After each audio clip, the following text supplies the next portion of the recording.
자, 오늘 말씀 출애굽기 26장 22절에서 25절까지 영은자매님 봅시다. 성막 뒤 곧 그 서쪽을 위하여는 널판 6개를 만들고 성막 뒤 두 모퉁이 쪽을 위하여는 널판 2개를 만들되 아래에서부터 위까지 각기 2겹 두께로 하여 윗고리에 이르게 하고 두 모퉁이 쪽을 다 그리하며 그 8 널판에는 받침이 16이니 이쪽 판 아래에도 2 받침이요 저쪽 판 아래에도 2 받침이니라. 아멘. 자, 이런 말씀의 내용들을 우리가 영적인 뜻에서 이해하지 못한다면 우리가 지금 공부하고 있는 부분만큼 따분하고 지루한 것도 없겠죠. 따분하고 지루한 것도 없습니다. 그러나 만약에 이 문자적인 뜻 안에 간직되어 있는 영적인 뜻을 이해한다면 그 말이 무슨 말인가라고 하는 것을 안다면 또 반대로 거기에서 오는 감화 감동이라고 하는 것은 이루 말로서 표현할 수가 없는 것이죠. 주님께서는 성경 말씀에 문자적인 뜻 안에 간직되어 있는 그 영적인 것들에 대해서 그와 같이 사람들을 감화 감동시키고 있는 것입니다. 제 자신이 공부할 때에도 이와 같은 어떤 비희들을 깨닫고 이해하게 될 때 그것에서 오는 어떤 기쁨이나 즐거움은 말로 표현할 수가 없는 것입니다. 지금 제가 복음서 마태복음 이제 24장 거의 다 끝나가는데요. 책을 쓰다 보면 그동안 아주 깊은 것들을 깨닫게 됐을 때 주님께 우리 가르침을 주셨던 어떤 깊은 것들을 영적인 뜻에서 깨닫게 될 때 그 마음은 기쁨이라고 하는 것이 이루 헤아릴 수가 없습니다. 혼자서 춤을 추기도 하고 남들이 보면 뭐 어떻게 볼지 잘 모르겠습니다만 하여튼 춤을 추기도 하고 뭐 별짓 다 하고 그렇습니다. 그 기쁨이라는 이런 말로 표현할 수가 없는 것이죠. 그러듯이 여기도 지금 설명되고 있는 성막에 관해서 여러 가지 설명들이 지금 나오는데 전 시간에도 우리가 살펴봤던 것 같이 성막이라고 하는 것은 교회를 가리킨다 이렇게 설명을 드렸죠. 천계나 교회를 가리킨다. 천계 그러니까 저 멀리 있는 어떤 것처럼 또 교회 그러니까 나하고 별로 상관없는 밖에 있는 여러 교회를 가리키는 것처럼 여러분들이 이해를 하는 경우가 굉장히 많은데 그것이 아니고 천계나 교회라고 하는 것은 뭐라고 했죠? 우리 마음을 가리킨다 했죠. 우리 마음. 겉사람에 사는 사람들을 가리켜서 교회 이렇게 라고 언급을 했고 속사람에서 사는 사람들을 가리켜서 천계, 천국 이렇게 설명을 했습니다. 그러니까 교회다라고 할 때에는 겉사람에서 사나 그럼에도 불구하고 속사람을 우러르면서 사는 지상에 사는 사람들이에요. 지상에 사는 사람들을 가리켜서 성경에서는 교회다 이렇게 기억하셔야 돼요. 반드시 이 낱말 하나 제대로 이해 못하고 있으면 성경 말씀 어느 것 하나 이해할 수 있는 것이 아무것도 없어요. 근데 이해하는 사람도 있어요, 없어요? 거의 없어요. 거의 없어요. 그러니까 요즘과 같은 이런 교회, 이상한 교회들이 많이 나와가지고 아주 한 동네를 아예 땅을 다 사가지고 교회를 짓고 그리고 하늘 높은지 모르고 교회 꼭대기까지 세우고 어디 뭐 기도원을 갖다 한 산을 다 사가지고 기도원 만들고 그러는 건 아닙니까? 교회란 말 잘 모르니까 생기는 것들이란 말이에요. 교회는 커야 되거든. 그렇죠? 우리 마음이 크고 넓어야 된단 말이에요. 너무 당연한 이야기 아닙니까? 그러니까 그 말을 몰라. 우리 마음이 길어야 되고 그리고 높아야 되고 넓어야 된단 말이에요. 우리 마음이. 그래야 된다고 하니까 교회가 그래야 된다고 하니까 밖에 그렇게 크게 짓는 것을 곧 주님의 일로 생각한단 말이에요. 교회라는 낱말 하나 제대로 이해를 못한 데서 생기는 오류들이란 말이에요. 무서운 결과들이죠. 그렇죠? 왜냐하면 그것들에서 모든 사람들을 다 끄집어다가 그 가운데다가 쳐넣기 때문에 그렇단 말입니다. 마음도 생각도 그리고 행동도 그리고 그 끌어오는 물질까지도 다 끄집어다가 그 가운데 다 매몰시켜 버렸단 말이에요. 그게 지금 요즘 교회 모습이잖아요. 이게 교회라고 하는 낱말 자체를 잘 이해를 못한 데서 생기는 그런 것이란 말이에요. 그런 외형적인 교회는 필요가 없는 것이냐? 그것이 아니에요. 외형적인 교회도 반드시 필요로 합니다. 그럼에도 불구하고 그 교회라고 하는 것은 우리 마음을 가리키는 말씀의 뜻입니다. 생명이라는 측면에서 우리 마음이 그래야 된다는 거예요. 주님께 속한 생명을 간직하고 있다는 우리 마음이라는 측면에서 그것이 길어야 되고 그리고 넓어야 되고 그리고 높아야 된다는 거예요. 그래야지 우리 마음 안에 천개에 속한 것들을 담을 것 아닙니까? 그러니까 인간들은 겉사람에서 살죠. 자, 겉사람에서 산다라는 말은 기억지에 의존해서 산다 그런 말이에요. 기억지에 의존해서 산다. 자, 기억지에 의존해서 산다라는 말은 그동안에도 늘 우리가 설명을 제가 드렸습니다만은 나면서부터 터득된 지식들에 의존해서 산다는 거예요. 그 지식들과 본성이 하나로 결합되는 거예요. 자, 지식들과 그러니까 내 마음 나면서부터 태어난 유전학이 있는데 마음의 본성이 있어요. 이거 자아의 세간의 그런 것입니다. 고유 속성들이죠. 그것들이 터득된 지식들과 하나로 결합돼서 뭐가 나오죠? 생각이 나오는 거예요. 이성, 총명, 세상으로 말하면 자기 총명, 자기 지식, 자기 이해, 자기 합리화 이런 것들이 거기서 나온단 말이에요.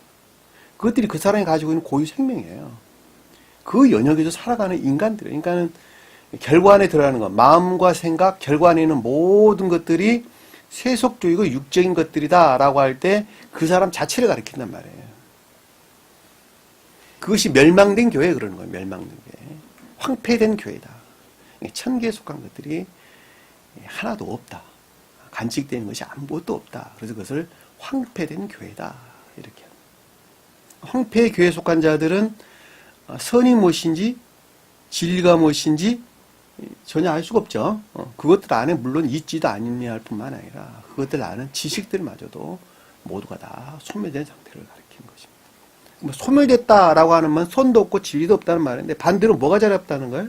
반대로 악이. 악이라고 하는 것은 그 본성과 고유 속성과 결합된 지식들에서 비롯된 생각들이죠. 그 생각들에서 이것이 선이란다 그러고 만들어낸 악이에요.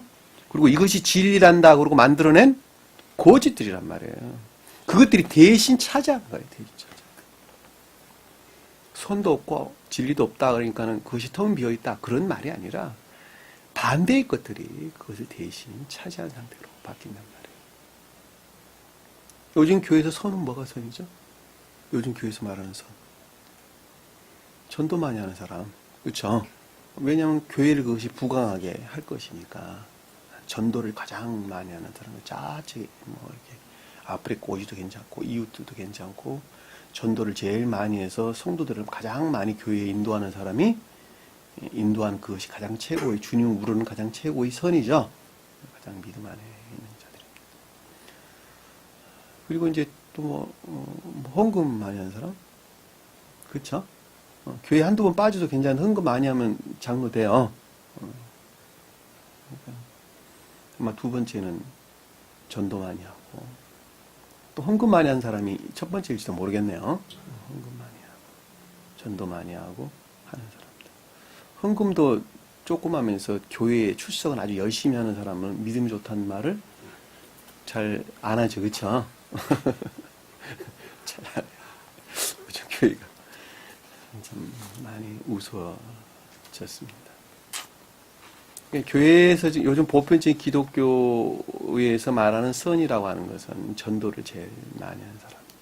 그런 말씀을 드리십니다.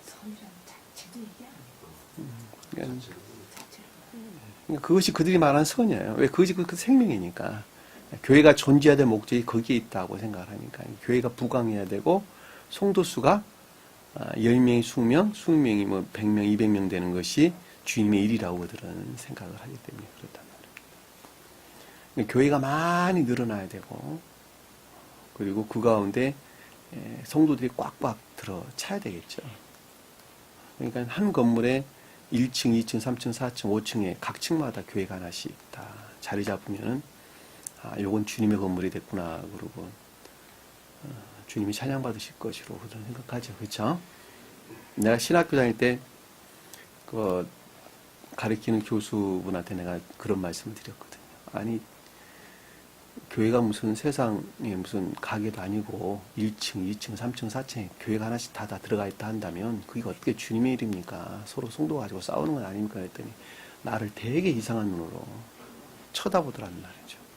남들은 그것을 축복이라고 말하는데 당신은 왜 그것을 악이라고 나한테 이야기하느냐 이렇게 그런 눈빛이었어요. 나는 그분한테 찍혀가지고 사람들도 내가 받지는 못했습니다만 교회 중 교회 모습이 다 그렇다고 하는 것입니다. 그분들 시각에서 성경에서 언급되고 있는 교회란 말들을 이해한다는 것은 거의가 다 불가능하다는 것을 우리가 잘 볼 수가 있어요.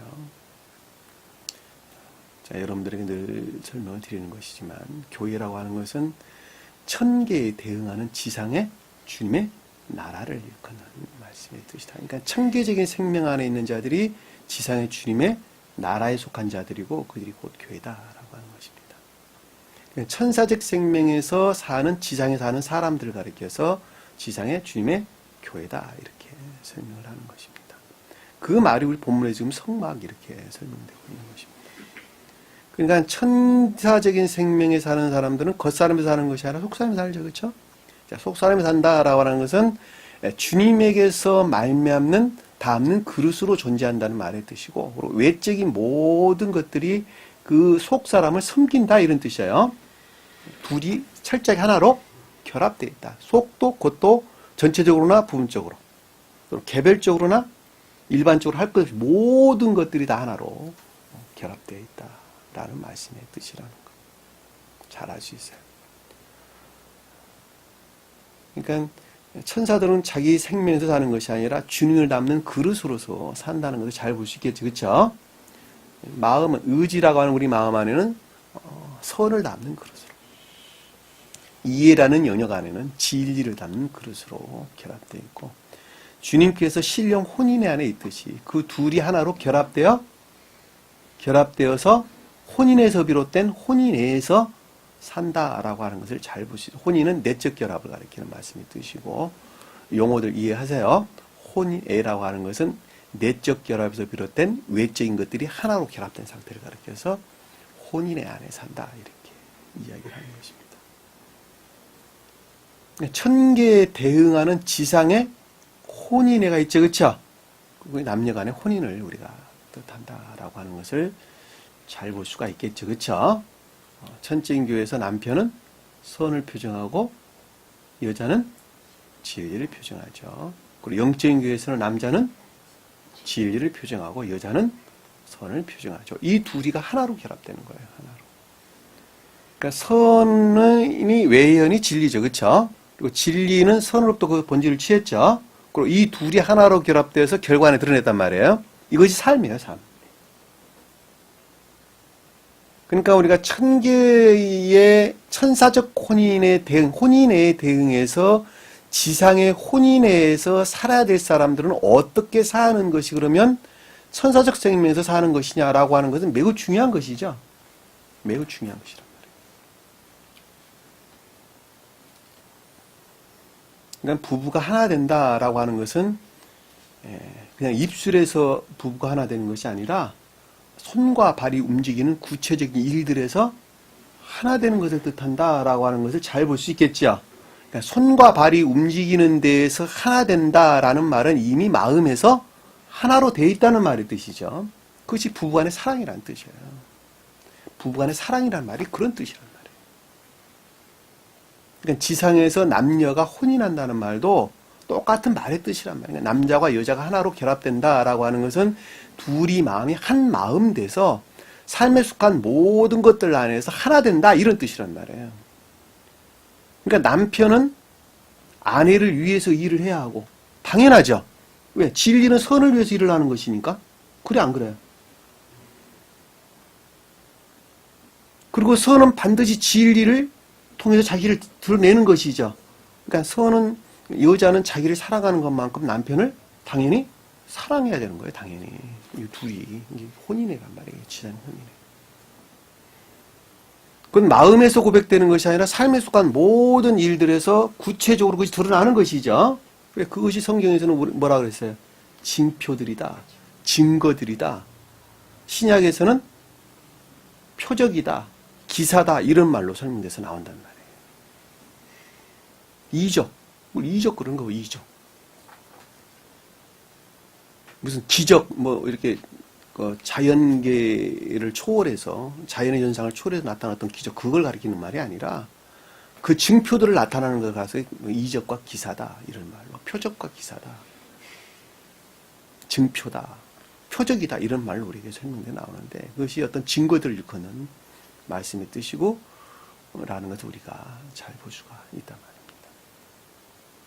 그들이, 주님을 부르는 자들이죠. 이 땅 가운데 하나 주님을 부르는 자들. 그들 분모를 공경하라는 말씀의 뜻이에요. 십계명에도 우리에게 설명해 주고 있는 그들이 그러하든지 그러하지 아니하든지 그렇게 사는 그 자들은 주님을 공경한다는 것이죠. 부모를 공경하고 있다는 것이죠. 왜냐하면 아버지는 주님을 뜻하고 어머니는 교회를 가리키니까 교회를 공경하고 있다는 것이고 교회를 공경한다라고 하는 것은 주님을 공경한다는 이야기 아니겠습니까? 부모를 공경한다는 거예요. 그것들 대신에 반대의 것들이 자리 잡는 것을 가리켜서 선이 모독되는 것을 살인한 자. 그렇죠? 진리가 더럽혀진 것을 간음한 자. 그렇게 행하는 것으로도 자기 공로를 취하는 것을 뭐라고요? 도둑질한 자.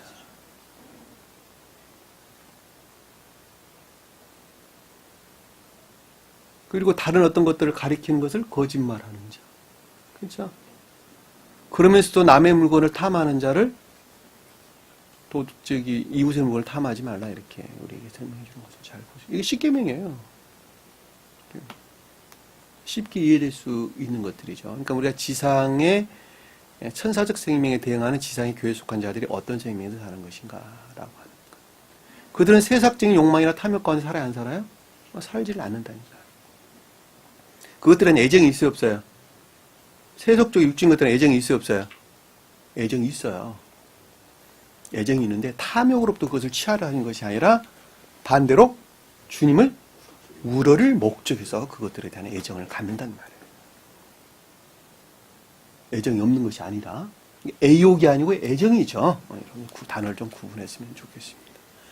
애욕은 욕망에서 비롯된 것이고 필요 이상의 욕망에서 비롯된 것이고 애정은 필요한 만큼 내가 취하는 것이죠. 우리 몸에 여러 장기들이 있어요. 신장도 있고 폐장도 있고 위장도 있고 간장도 있고 여러 장기들이 있는데 그 장기들은 자기가 꼭 필요할 양만큼을 취하죠. 자기가 왕성하게 나 아닌 이웃을 도울 목적에서 아주 건강할 만큼을 취하죠. 그렇죠? 애정이 있어요, 없으니까? 애정이 있는 거예요. 만약에 그것을 애정이 없어서 박탈해 끊어낸다 한다면 심장은 약해서 죽겠죠. 그렇죠? 위장은 자기 역할을 못하겠죠. 힘이 약해가지고. 똑같습니다. 우리 몸에 있는 여러 장기들이 자기 역할을 아주 잘 감당할, 충실하게 감당할 영역 안에서 영양분을 취하듯이, 애정으로부터 그것들을 취하듯이, 우리가 세상 어떤 것들도 자기 자신을 채우는데, 그것이 영적으로 가장 건강 상태에 이르기 위한 어떤 도구로서 그것들을 취한다라고 하는 것을 우리가 잘 알 수가 있다. 그게 애정이에요. 애정을 가지고 있다는 것입니다. 또 그것들에 속한 기쁨이나 즐거움도 있을 수 있겠죠. 얼마든지. 여러분들 꼭 기억을 했으면 좋겠습니다. 이건 아주 세상하고 단절하고 살아라. 그러니까 그것들과 아주 끊어져, 숲속에서 살아라. 그런 말이 아니라 우리가 세상 가운데서 열심히 일을 하면서 살아야 되겠죠. 너무 당연한 이야기입니다. 놀면서 사는 것이 아니라 열심히 일을 하면서 살아야 된다는 거예요. 어려운 말 같으면서도 쉽게 이해될 수 있는 말이죠. 쉽게 이해될 수 있는 말. 예, 우사예 원장님. 쉽게 이해돼요. 성경에서 말할 때 성막 그럴 때 그걸 가리킨단 말이에요. 근데 그것들을 지탱하는 모든 것들은 뭐라 그랬어요? 성경에서 손이란 말이에요. 그러니까 주님께서가 생명이에요. 그러니까 주님께서 생명에서 벗어나는 순간에 성막 자체가 성립되지가 않는 거예요. 그러니까 성막을 만들어, 널판을 만들어라 라는 말은 교회를 지탱하는 것, 청계나 교회를 지탱하는 것은 오직 선이란다 이 뜻이. 그러니까 선을 우러를 목적에서 세상적이고 육적인 어떤 것들에 대해서 애정도 가져야 되고 부부간의 혼인에 뭐 기타 등등하는 모든 것들은 그 영역 안에서 다 있어야 되는 거예요. 내가 지식을 취하는 것도 마찬가지예요. 세상 책을 읽는 것도 마찬가지예요. 세상 철학책을 보든지 무슨 책을 보든지 하여튼 그 책을 보는 것도 나쁜 것이 아니라 보는데 그럼에도 불구하고 여기서 성막을 지탱할 목적에서 널판을 지탱할 목적에서 선을 지탱할 목적에서 그것들을 취해야 된다라고 하는 거죠. 그 성막 널판을 만들어라. 그 남쪽 널판은 숨기를 만들어라 그랬죠. 남쪽은 그들이 진리, 빛 안에 있는 것이죠. 그 진리, 빛이라고 하는 것은 수물이 뜻하는 선과 결합된 진리로 충만한 것 모두에서 비롯된다라고 하는 것을 우리가 너무도 잘 알 수 있는 것입니다. 근데 그것들은 뭐가 지탱하고 있다고 그랬어요? 뭐가 지탱하고 있다고 그랬어요? 은받침 지탱한다 그랬죠. 은받침이라고 하는 것은 알지 못했던 것을 믿는 믿음에서 비롯된 진리들이죠. 배우기 전에 진리 알았어요? 몰랐어요? 몰랐단 말이에요. 근데 배워서 진리가 뭐라는 걸 알았는데 그 안 것이 지식에 머물러 있는 것이 아니라 행위로부터 터득된 것들이죠. 그것을 가리켜서 믿음에 속한 진리 이렇게 이야기하는 것이고 믿음 자체를 가리키는 말씀의 뜻이라는 거예요. 그 믿음에 속한 진리들이 그것을 떠받치고 있는 거예요. 그래서 그러니까 모든 것들이 그 영역 안에 있다는 말의 뜻이죠. 부처가 가리키는 것으로부터 있을 수는 없다는, 부처가 가리키는 믿음으로부터 믿는 믿음으로부터 그것이 있을 수는 없다는 거예요. 세상에 그들 스스로 말하는 어떤 서인인의 가르침으로부터 그것이 지탱될 수는 없다는 거예요. 오직 성언에 속한 믿음에서 비롯된 것들이 그것을 떠받치고 있어야 된다. 이 말로 우리가 여러분들이 좀 더 분명하게 이해를 하고 있어야 되겠습니다. 근데 그것을 마운게 그랬죠?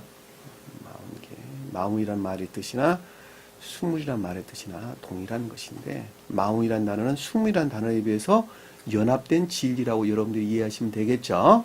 선과 진리들이 연합된 상태. 또 진리와 선들이 하나로 연합된 것을 뜻한다. 그러니까 진리들에 대한 설명이죠, 지금. 진리들 앞에서는 선에 대한 설명을 했고. 근데 이쪽 널판 아래 두 손을 내고 이렇게 설명했는데 두 손이라는 것은 거기서 파생된 능력이라 그랬죠? 손은 무슨 뭐 번역하는 사람 촉구랬는데 이거 저기 어떤 목수들이 생각하는 어떤 영역에서 이해를 하다 보니까 그런 말들이 나왔어요. 그 말이 아니라 손을 가리키는 요도 우리 손을 가리키는 능력이 거기서 나왔다. 손을 내고 두 받침을 만든다. 두 받침이라는 것은 지탱하는 진리들을 뜻한다는 것을 잘 볼 수가 있겠죠. 그리고 저쪽 옆구리도 똑같이 그렇게 한다 그랬죠. 옆구리라고 하는 것은 외적인 것을 가리킨다 그랬어요. 옆구리, 외적인 것, 측면, 옆구리 이 말로 우리가 이해해 볼 수 있겠죠.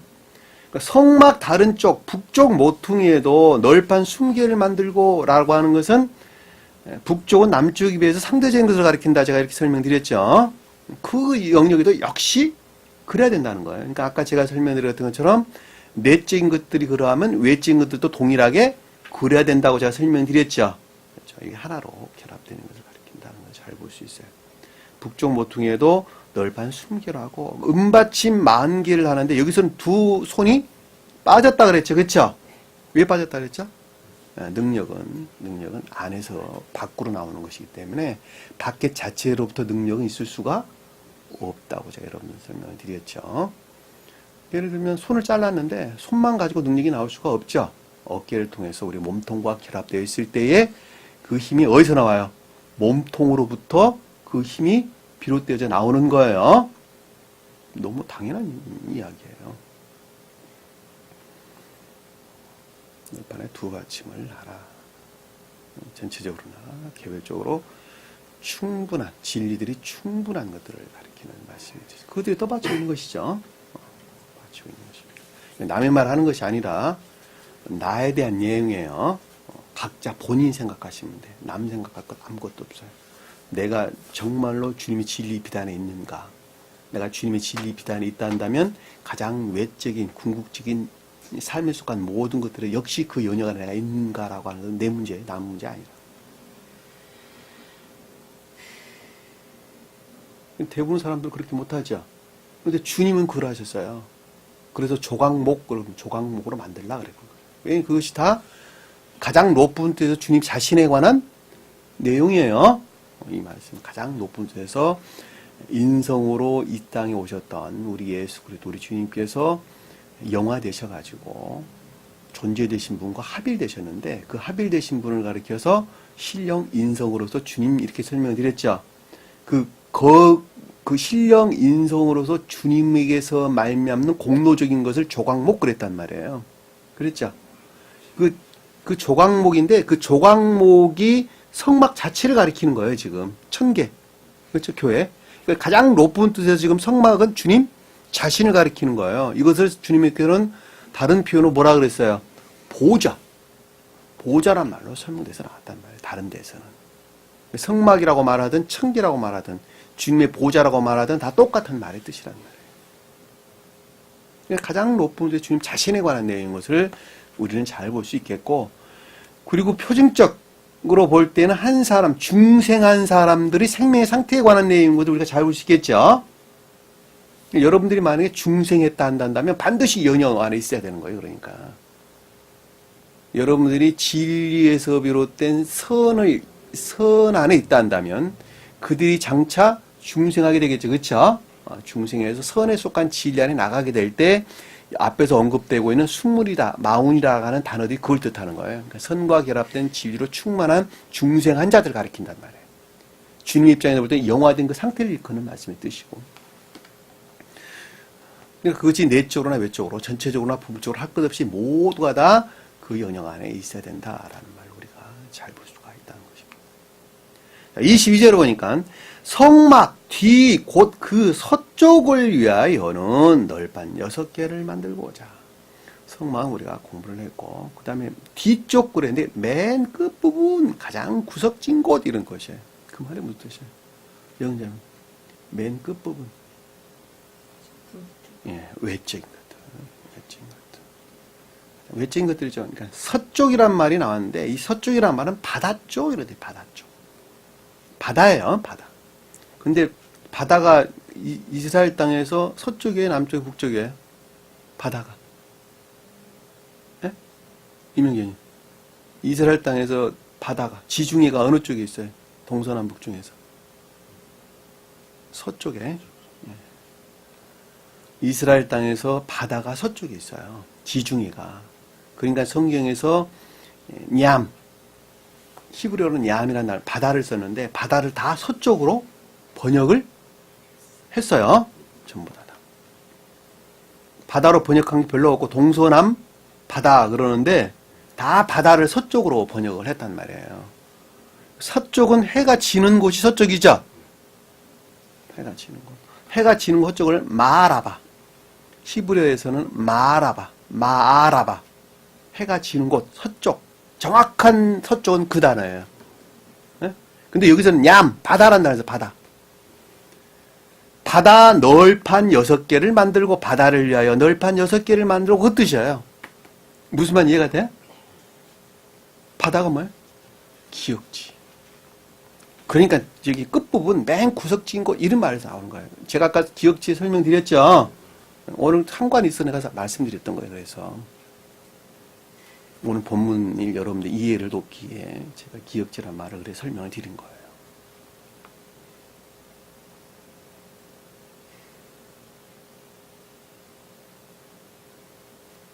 그러니까 이 말을 우리가 서쪽이란 말로 이해하는 것하고 바다란 말로 이해한다고 하는 것은 의미는 좀 비슷한 것 같은데 많은 차이가 있을 수 있다는 걸 우리가 잘 볼 수 있겠죠. 그렇죠.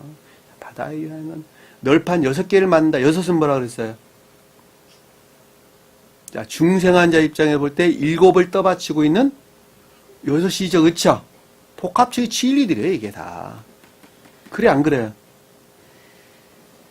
2 곱하기 3. 2는 선과 진리들의 결합. 3은 진리 측면에서 모든 것들. 그러니까 일곱이라고 하는 영적으로 표징하는 거룩한 선들을 떠받치고 있는 6개. 복합적인 진리들, 연합된 진리들이라니까. 그것이 어디에 있다는 거예요? 기역지에.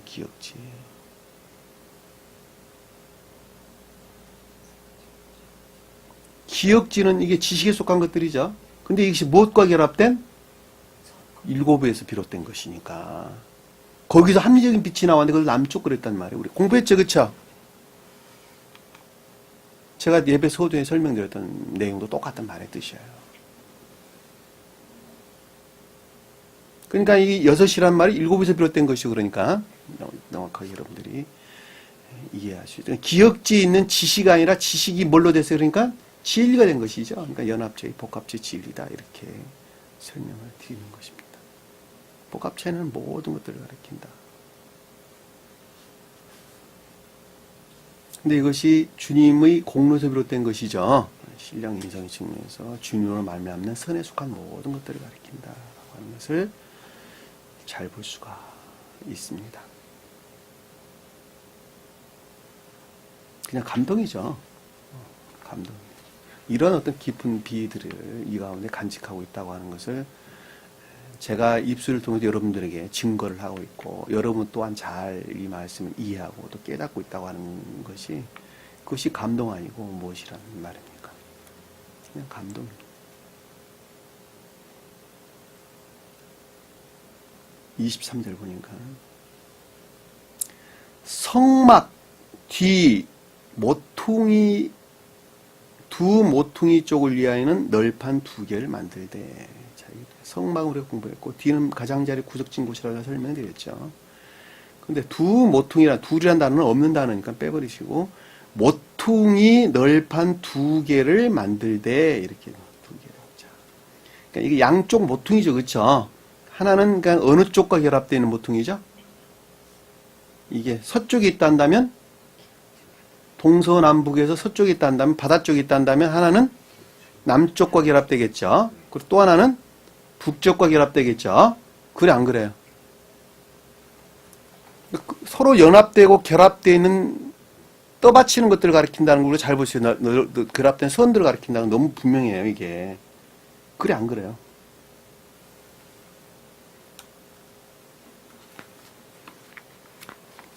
근데 동쪽이 빠졌어. 왜 빠졌죠? 동쪽은 주님 자신을 가리키기 때문에 빠진 거예요. 주님 자신을 가리킵니다. 가장 높은 뜻에서는 신령 존재 자체를 가리키는 말의 뜻이란 말이에요. 그리고 진리에 속한 모든 것들 어디서 비롯돼요? 신령 선에서. 그러니까 동쪽이 빠진 거야. 신령 선의 측면에서 주님 자신을 동쪽. 그리고 사랑으로서, 신령 사랑으로서 동쪽. 교회 속한 자 측면에서 볼 때는 사랑에 속한 선이나 사랑이나 인애 안에 있는 자들이 다 동쪽에 살죠. 그렇죠? 그래, 안 그래요? 근데 거기에서 파생되어 나온 모든 진리들이거든. 그러니까 동쪽에 빠지는 거예요, 다. 그러니까 여러분들이 만약에 천계적인 사랑이나 생명 안에 있다면, 인애 안에 있다 한다면, 자, 그 사랑에서 말미암는 진리로 충만한 것들 안에 있겠죠? 그 선과 결합된 진리로 충만한 것들 안에 있겠죠? 거기서 순물이다, 뭐 마음이다 말로 설명돼서 나왔고, 여기서 언급하고 있는 기역지에 속한 것들을 좀 우리에게 설명해주고 있던 것을 잘 볼 수가 있단 말입니다. 이게 궁극적인 영역이죠. 기역지라고 하는 가장 외적이고 가장 궁극적인 영역을 우리에게 지금 설명해주고 있는 것입니다.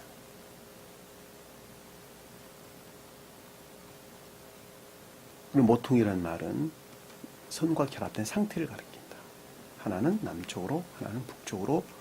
남쪽이 뜻하는 의미를 여러분들이 머릿속에 기억하시면 되겠죠. 그렇죠? 그리고 하나는 북쪽으로.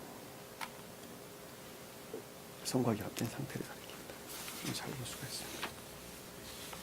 24절 보니까 아래에서 위까지 각기 2겹 두께로 하여 이 꼬리에 이르게 하고, 자, 아래에서 머리까지, 이런 머리요.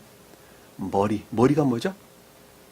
가장 내적인 것을 일컫는 말씀이죠. 아래는 궁극적인 외적 우리 마음의 상태를 볼 때 머리는 내적인 우리 마음을, 아래는 외적인 우리 겉사람 속한 우리 외적인 마음을 가리킨다는 걸 잘 볼 수 있겠죠.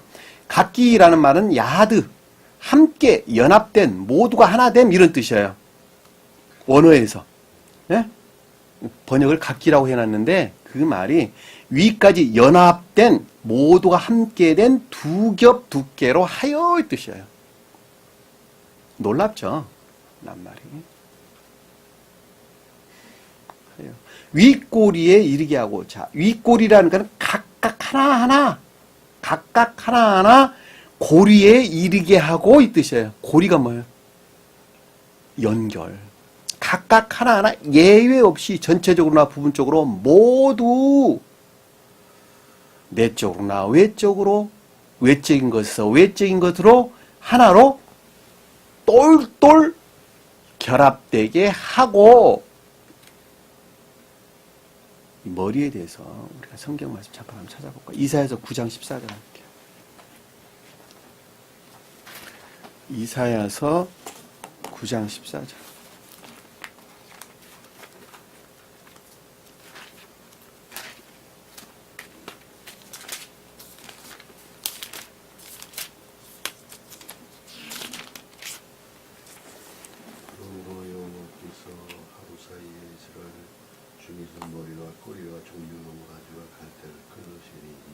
자, 여기 보면 머리와 꼬리가 나왔죠? 머리는 내적입니다. 꼬리는 외적. 종려나무는 뭐죠? 선을 뜻하는 거예요. 진리에서 비롯된 선을 뜻하는. 종려나무 가지인데 이게 원래 나뭇 잎을 뜻하는 거예요.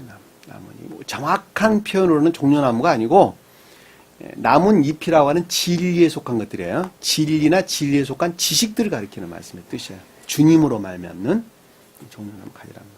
갈 때는 골풀, 기억의 지식들을 일컫는 말씀의 뜻입니다. 이 말은 저기 영적인 교회의 형태에 대한 말씀인 것을 우리가 잘 볼 수가 있겠죠. 그래서 머리와 꼬리가 나왔는데 머리는 내적인 것들을 뜻하고 꼬리는 외적인 것들을 가리킨다는 걸 잘 볼 수 있습니다. 자, 19장 볼게요. 이사야 19장 19, 15절. 옮겨서 이사야 19장 15절. 9장 15절 읽어보세요. 애굽에서 머리나 꼬리며 종려나무 가지나 갈대가 아무 할 일이 없으리라. 자, 애굽이 뭐죠? 기역지에서 하는 사람들이죠. 자, 기역지에서 머리나 꼬리며 종려나무 가지나 갈대가 아무 할 일이 없다는 말은 이것들에 속한 것들이 전혀 없다는 것이죠. 이거 종려나무 가지도 앞에서 말했던 것처럼 나뭇잎을 가리키는 거예요. 나뭇잎. 그러니까는 나뭇잎이나 가지를 가리키는 키파. 히브리 언어에서 키파라는 단어를 썼네요.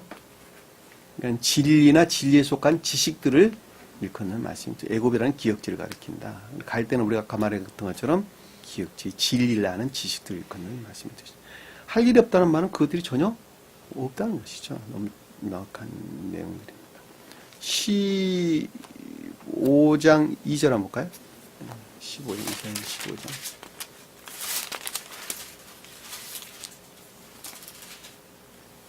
1절에서 한번 쭉 1절에서 1절 2절 한번 읽어볼까요? 모압에 관한 경고라. 하룻밤에 모압 알이 망하여 황폐할 것이며 하룻밤에 모압 길가 망하여 황폐할 것이라. 그들은 바윗과 디본산대에 올라가서 오며 모압은 능보와 메드바를 위하여 통곡하는구나. 그들이 각각 머리카락을 밀고 각각 수염을 깎았습니다. 자, 여기서 보면 모압이 나오는데 모압이 뭐죠? 자연적인 선의 측면에서 석금질된 자들 가리키는 말씀을 뜻이에요. 모압이라는 말은 그러니까 불영명으로부터 진리가 뭔지를 잘 몰라. 그러니까 불영명 가운데 있죠. 그것으로부터 이것이 선이다 그러고 석금질했단 말이에요. 그것을 가리켜서 모압 그랬다. 외적 예배 안에 있는 자들이죠. 외적 예배 우상 숭배적인 외적 예배 안에 있는데 이들이 자연적인 외적인 것들의 측면에서 석금질된 상태, 선이 석금질됐다. 선이 아닌데 이것을 유사하게 이걸 선이다 이렇게 이야기하는 사람들이 그는 말씀의 뜻이에요. 그들에 대한 경고다 이랬단 말이에요. 근데 쭉 보니까 그들인 각각 머리카락을 밀고자 머리를 대머리 되게 하고 이 뜻이에요. 머리카락을 밀었단 말은 머리를 대머리 되게 하고 이 뜻이에요. 각각 수염을 감하였도다. 머리털이 뭐죠? 머리털. 머리가 대머리 됐다는 말이 뭐예요? 내적인 것들에서 비롯된 외적인 선들이 다 소멸됐다는 것이잖아요. 석금지대 소멸됐다. 너무도 명확하잖아요. 그렇죠? 그래서 머리털, 그러니까 삼손이 긴 머리를 자른 것도 똑같은 말의 뜻이에요. 자연적인 선의 측면에서 그것이 모독됐다. 더럽혀졌다. 그렇대. 이방 여인을 맞이한 데 생긴 것이죠. 똑같아요. 그래서 각각 수염도 있다. 성경에서 머리털 많이 등장하죠. 많이 등장하는 것이 가장 본연의 뜻에서는 천적인 외적인 선을 일컫는 말씀의 뜻입니다. 그래서 머리털은 내적인 것들에 비롯된 외적인 선들에 관한 내용인 것을 우리가 잘 볼 수가 있어요. 에레미야서 한번 볼게요. 에레미야서 2장 36절 한번.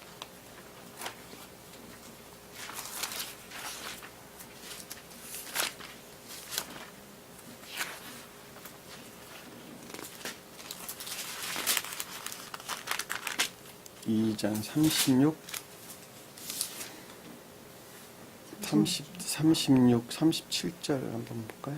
내가 어찌하여 내 길을 바꾸어 부지런히 돌아다니느냐. 내가 아수르로 말미암아 수치를 당할 같이 또한 애굽으로 말미암아 수치를 당할 것이니라.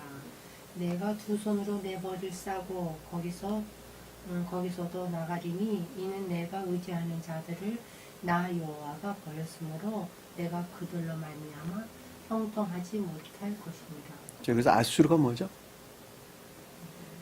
추론들을 가리키는 말씀 뜻이죠. 추론들로부터 선들이 부끄러움 상태에 빠졌다는 것이죠. 모독되죠. 부끄러움 상태에 빠졌다.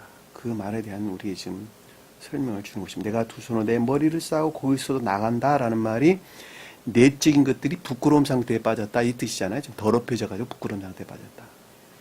너무도 명확하게 이해해 볼 수 있는 것입니다. 자, 14장 한번 볼까요? 14장 예레미야서 14장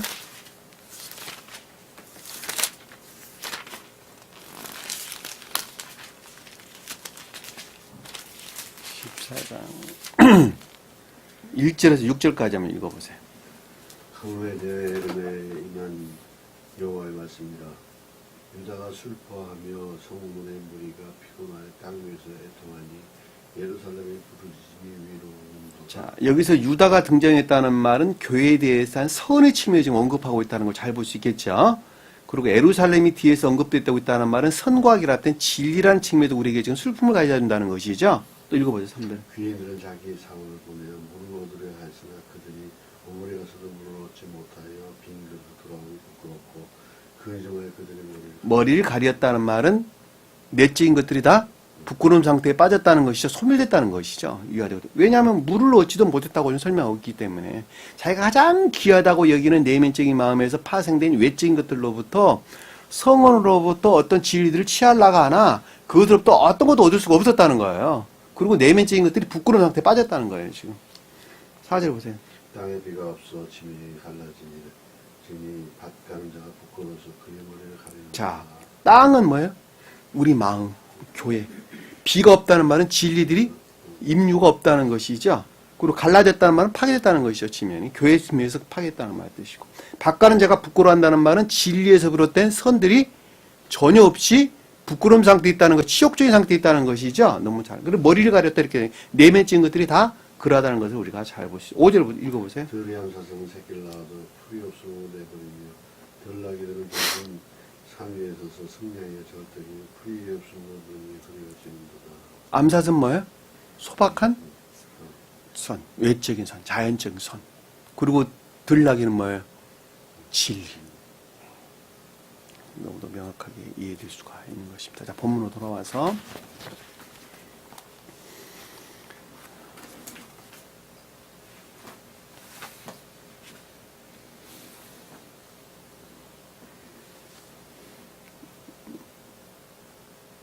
자, 두 머리 아래에서 위까지 두 겹을 하되라고 하는 것은 아래에서 위까지라는 건 내적인 것부터 외적인 것, 또 외적인 것도 내적인 것까지 하나로 연합돼서 모두 연합돼 한 고리로 결합되게 하고 각각을 다 모든 것들 개변적으로나 전체적으로 모든 것들을 위쪽이라는 말은 에아드 각각 하나하나 이 뜻이에요.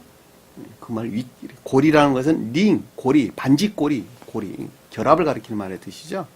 우리 혼인식 할 때 손에 반지 끼워주는 것도 결합을 뜻하는 거예요. 능력으로부터 하나로 결합된다 이런 뜻입니다. 하고 두 모퉁이 쪽을 다 그리한다는 말은 어디에서나 동일하다는 것을 가리키는 말씀의 뜻이죠. 25절 보니까 그 여덟 널판에는 앞에 8개죠. 그쵸? 6개, 2개에서 총 8개다. 8은 뭐죠? 8. 7 다음에 8. 새로운 것들이죠. 새로운 것들. 그러니까 선과 진리로 결합되어 충만한 것들에서 비롯된 새로운 것들이 시작이지. 그쵸? 8일째 할례를 행했다는 말은 무슨 뜻이에요? 악과 거짓들이 정화된 새로운 상태의 시작을 가리키는 말의 뜻이죠. 그래서 8일째 되는 날 할례를 그래서 행하라 그러는 거예요. 8일째. 8일에 그 영적인 뜻을 담고 있는 것이기 때문에. 그러니까 중생한 자 입장에서 보면 7제를 맞이했고 8제라고 하는 것은 재건된 상태의 새로운 시작, 새로운 것들을 가리키죠. 8이라는 단어는 2 곱하기 4도 8이네. 그렇죠? 같은 말이죠. 그렇죠?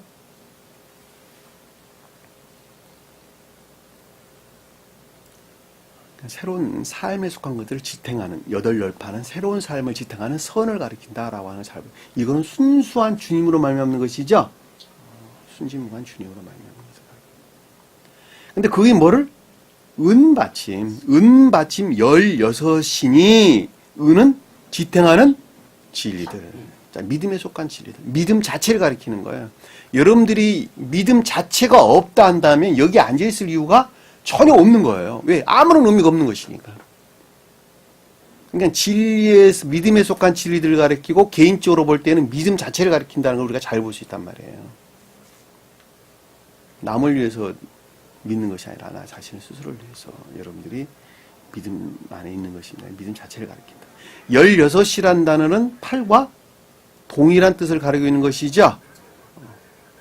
동일한 뜻을 가리고. 왜냐하면 28에 16. 그리고 이 단어는 원어를 보면 10과 6이라는 단어가 분리되어 있는 단어예요. 10과 6의 뜻이 하나로 결합된 상태예요. 10은 선과 결합된 진리로 충만한 것. 6은 복합체의 진리들. 그리고 2 곱하기 8이나 똑같은 말의 뜻이에요. 그러니까 여러분들이 의미를 잘 되새겼으면 좋겠다. 16이 단어는 한 단어가 아니라 두 단어가 결합된 단어라는 것. 10은 아사른 단어, 6은 셋이라는 단어를 히브리어에서 사용합니다.